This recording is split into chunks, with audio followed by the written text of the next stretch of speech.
Hello, contemporary issue students. Let's resume our reading of the Same-Sex Married, issue 15. We're reading the yes side, and we're going to continue with Theodore Olson's paper on page 257 at the bottom. The U.S. Supreme Court unanimously agreed 20 years ago in 1967 in a case called Loving v. Virginia. It seems inconceivable today that only 40 years ago there were places in this country where a black woman could not legally marry a white man. And it was only 50 years ago that 17 states mandated segregated public education until the Supreme Court unanimously struck down that practice in Brown v. Board of Education. Most Americans are proud of these decisions and the fact that the discriminatory state laws that spawned them have been discredited. I am convinced that Americans will be equally proud when we no longer discriminate against gays and lesbians and welcome them into our society. Reactions to our lawsuit have reinforced for me these essential truths. I have certainly heard anger, resentment, and hostility in words like betrayal and other pointedly graphic criticisms. But mostly I have been overwhelmed by expressions of gratitude and goodwill from persons in all walks of life, including, I might add, from many conservatives and libertarians whose names might surprise. I have been particularly moved by many personal renditions of how lonely and personally destructive it is to be treated as an outcast, and how meaningful it will be to be respected by our laws and civil institutions as an American, entitled to equality and dignity. I have no doubt that we are on the right side of this battle, the right side of the law and the right side of history. Some have suggested that we have brought this case too soon and that neither the country nor the courts are ready to tackle this issue and remove this stigma. We disagree.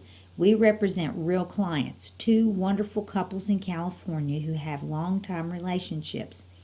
Our lesbian clients are raising 4 fine children who could not ask for better parents. Our clients wish to be married. They believe they have that constitutional right. They wish to be represented in court to seek vindication of that right by mounting a challenge under the United States Constitution to the validity of Proposition 8 under the Equal Protection and Due Process Clauses of the 14th Amendment. In fact, the California Attorney General has conceded that unconstitutionality of Proposition 8, and the city of San Francisco has joined our case to defend the rights of gays and lesbians to be married. We do not tell persons who have a legitimate claim to wait until the time is right and the populace is ready to recognize their equality and equal dignity under the law. Citizens who have been denied equality are invariably told to wait their turn and to be patient. Yet veterans of past Civil War battles found that it was the act of insisting on equal rights that ultimately sped acceptance of those rights. As to whether the courts are ready for this case, just a few years ago in Romer v. Evans, the United States Supreme Court struck down a popularly adopted Colorado constitutional amendment that withdrew the rights of gays and lesbians in that state to the protection of anti-discrimination laws. And 7 years ago in Lawrence v. Texas, the Supreme Court struck down as lacking any rational basis Texas laws prohibiting private, intimate sexual practices between persons of the same sex, overruling a contrary decision just 20 years earlier.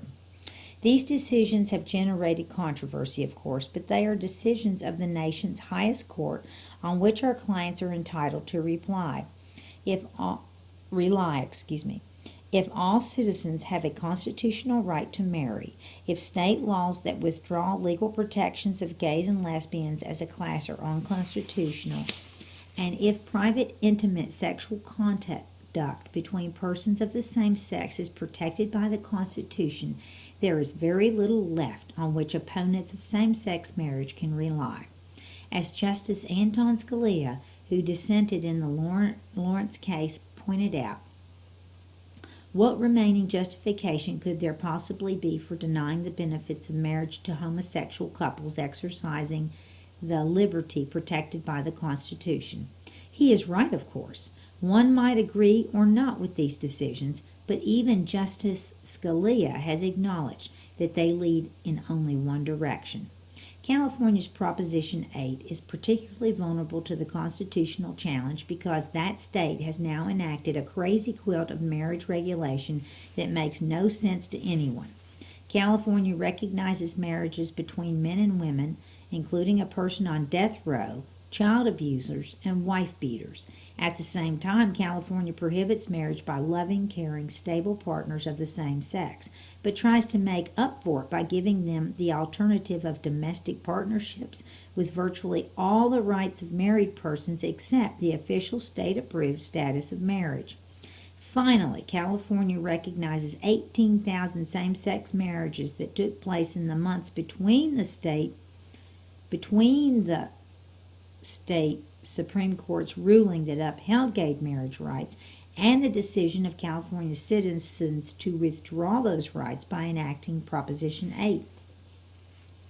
So there are now three classes of Californians: heterosexual couples who can get married, divorced, and remarried if they wish; same-sex couples who cannot get married but can live together in domestic partnerships; and same-sex couples who are now married but who, if they divorce, cannot remarry.